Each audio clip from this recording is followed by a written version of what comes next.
So, hello everyone, welcome back to our series in Mains 365 Polity.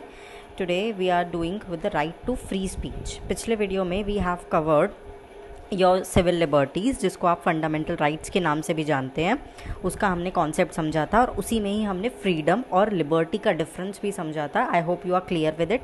अब हम आगे बढ़ेंगे राइट टू फ्री स्पीच में. तो सबसे पहले तो आपको ये पता होना चाहिए कि फ्री स्पीच होता क्या है और फ्री स्पीच की बात कहीं कौन से आर्टिकल में है. आप सभी को पता होगा article 19 talks about freedom of speech and expression.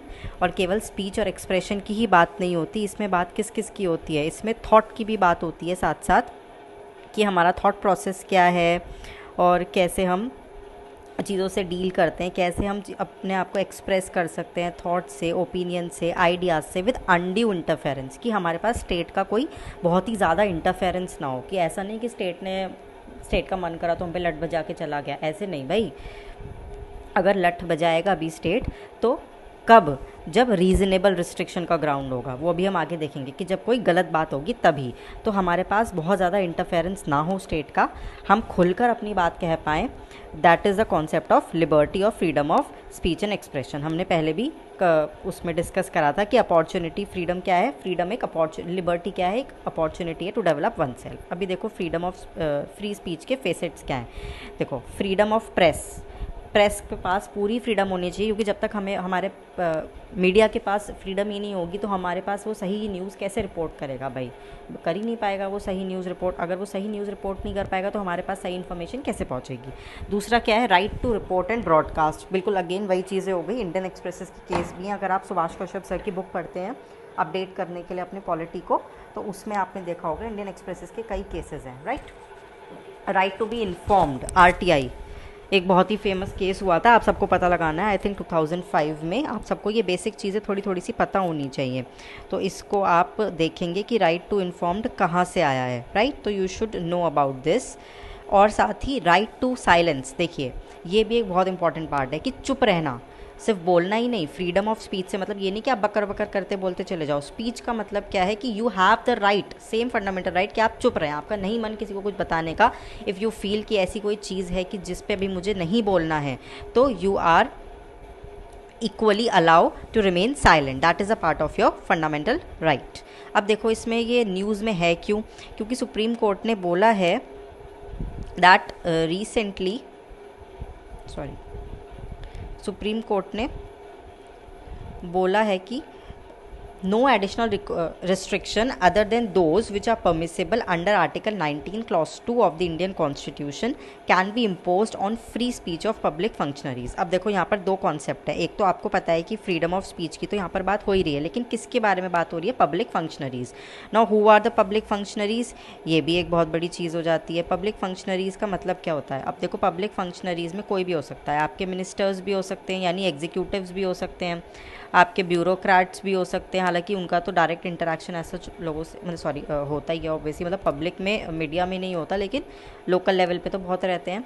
Public functionaries में आपके जुडिशियल ऑफिसर्स भी हो सकते हैं. तो anybody who is doing for the public, जो गवर्नमेंट की सर्विस पर अलाउड है, जो अभी वर्किंग है एज एन एम्प्लॉय, तो they I think they will come in your public functionaries. तो सुप्रीम कोर्ट ने इस पर क्या बोला है कि कोई भी एडिशनल रिस्ट्रिक्शन नहीं लगाया जाएगा जो आर्टिकल 19 क्लॉज 2 में बोला गया है. अब आपको ये पता होना चाहिए कि 19 क्लॉज 2 में क्या क्या एडिशनल रिस्ट्रिक्शंस हैं. यू शुड नो कि व्हाट आर द रिस्ट्रिक्शन. तो उसके लिए आपको पता होना चाहिए 19 क्लॉज 2 में क्या है. और साथ ही आपको ये भी पता होना चाहिए कि ये जो पूरा क्लॉज है, क्लॉज सब क्लॉज, ये कौन से कॉन्स्टिट्यूशनल अमेंडमेंट से ऐड हुआ है.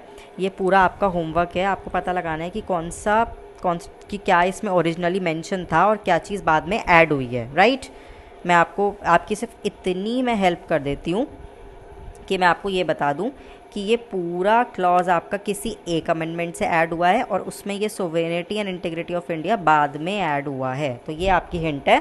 बाकी आप पता लगाइए, इट्स योर होमवर्क, कि कौन सी चीज़ कौन से कॉन्स्टिट्यूशन अमेंडमेंट से ऐड हुई है. अभी देखिए इसमें है क्या, sovereignty and integrity of India. मतलब आप कुछ भी बोलो, लेकिन you can not comment upon the infringement और which is harming the sovereignty and integrity of the India. Akhand Bharat, है ना, अखंड भारत, आप अखंड भारत को चोट नहीं पहुंचा सकते अपने शब्दों से। सिक्योरिटी ऑफ द स्टेट, जो स्टेट के लिए खतरा हो, पब्लिक इंटरेस्ट में कोई ऐसा रेवलेशन है, कोई ऐसा सीक्रेट आपको पता चला है, आप खुलेआम नहीं उसको रिवील कर सकते। Friendly relations with foreign states, जिन रिलेशन, हमारे जो स्टेट्स हैं उनके साथ जो रिलेशन है, कोई भी स्टेट हो आपका, America, be it Australia, anybody, Canada, कोई भी स्टेट हो, अगर उसके साथ आपने ऐसा कोई स्टेटमेंट दिया है जिससे हमारे संबंध खराब होते हैं तो आप पकड़े जाओगे। Public order which is again undefined, public order, decency और मोरालिटी, और in relation to contempt of court, अगर आप कोर्ट का कंटेम्प्ट करते हो तो भी वो क्या हो माना जाएगा, आपका रीजनेबल रिस्ट्रिक्शन का ग्राउंड माना जाएगा। डिफेम करते हो अगर आप किसी को, या फिर इंसाइटमेंट टू एन ऑफेंस, किसी को भड़काना, भड़काओ, जिसको आप, इसको आप एक तरीके से हेट स्पीच कह सकते हो। मतलब hate speech is one of the concept within the incitement to an offence, कि किसी को ऑफेंस करने के लिए भड़काना, राइट। तो that is your the part of your this incitement to an offence. तो अब देखो आप क्या क्वेश्चन, अभी हम जो हमने स्टेटमेंट पढ़ा था वो क्या था, उसमें ये था कि सुप्रीम कोर्ट ने ये बोला था कि पब्लिक फंक्शनरीज ने अगर कुछ बोला है तो 19 क्लॉज 2 में जो ऑलरेडी हैं, ये देखो ये कितने ग्राउंड्स है, 1 2 3 4 5 6 7 8 9 ग्राउंड्स हैं ये टोटल, और इसमें वैसे तो 6 माने जाते हैं ये, तो इन सबको आपको एज इट इज़ अगर याद हो जाए तो बहुत अच्छी बात है, बाकी कुछ तो आपको हो जाएंगे आप जब डेली पढ़ेंगे तो इनके अलावा अगर और कोई ग्राउंड नहीं ऐड होगा, क्यों ऐसा, ये क्यों न्यूज़ में आया, तो ऐसा कुछ हुआ था कि रिसेंटली मिनिस्टर ने कोई एक स्पीच, ऐसा कुछ स्टेटमेंट दिया होगा, तो जिसकी वजह से ये माना गया है कि अगर मिनिस्टर कोई ऐसी स्पीच देते हैं, ठीक है, अगर स्टेटमेंट मिनिस्टर दे रहा है तो क्या होता है कि वो कलेक्टिव रिस्पॉन्सिबिलिटी का जो कॉन्सेप्ट होता है, तो फिर सभी को इस्तीफ़ा देना पड़ेगा, सरकार गिर जाएगी। तो जब ये वाली बात आई तो सुप्रीम कोर्ट ने इसमें बोला कि भाई कलेक्टिव रिस्पॉन्सिबिलिटी का जो कॉन्सेप्ट है वो काउंसिल ऑफ मिनिस्टर से मिनिस्टर्स पे जाता है, ना कि वाइसी वर्सा, कि अगर एक मिनिस्टर ने कुछ गड़बड़ करी या इसने कुछ बोला तो सब मारे जाएंगे, नहीं, ये कॉन्सेप्ट नहीं होना चाहिए। तो it's like bottom down approach और टॉप टू बॉटम अप्रोच, समझ गए आप, कि इसने कुछ करा तो ये सब नहीं मारे जाएंगे, अगर सबने कुछ करा है तो सब पकड़े जाएंगे, समझे। तो इट शुड बी, देखो यहाँ पर लिखा हुआ भी है कि कलेक्टिव रिस्पॉन्सिबिलिटी, सुप्रीम कोर्ट ने बोला, flows from council of minister to individual minister, not on reverse, right. तो इसीलिए अगर किसी एक पर्टिकुलर मिनिस्टर ने कुछ गलत बोला है तो आप सबको नहीं घेर सकते हो, ठीक है। तो ये आपको यहाँ पर क्लियर होना चाहिए ये।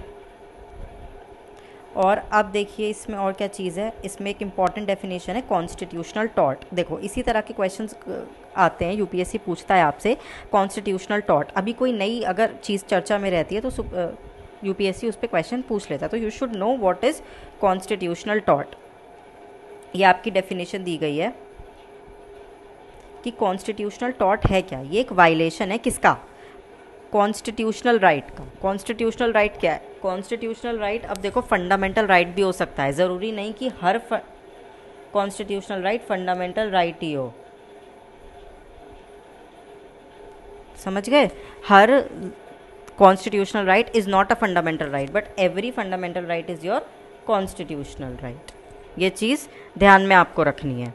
तो अगर आपका कॉन्स्टिट्यूशनल राइट वायलेट हो रहा है, पर्टिकुलरली फंडामेंटल राइट, इन्होंने ये भी क्लियर कर लिया कि ऐसा राइट जो फंडामेंटल राइट है, वो वाला कॉन्स्टिट्यूशनल राइट, स्पेशली अगर फंडामेंटल राइट आपका वायलेट हो रहा है किसी भी एजेंट ऑफ गवर्नमेंट के थ्रू। अब एजेंट ऑफ गवर्नमेंट मैंने आपको अभी बताया ऊपर जस्ट, कि कोई भी public functionary, that is the agent of government only. Government के बिहाफ पे कौन काम करेगा भाई, गवर्नमेंट जिसको खर्चा पानी देगी, जिसका घर गवर्नमेंट के पैसों, सरकार के पैसों से चल रहा है, तो वही तो एजेंट ऑफ गवर्नमेंट हुआ। तो अगर वो अपनी ऑफिशियल कैपेसिटी में कुछ ऐसी हरकत करता है जिसकी वजह से मेरा या आपका फंडामेंटल राइट या कोई भी कॉन्स्टिट्यूशनल राइट हर्ट होता है, तो वो कॉन्स्टिट्यूशनल टॉर्ट कहलाएगा।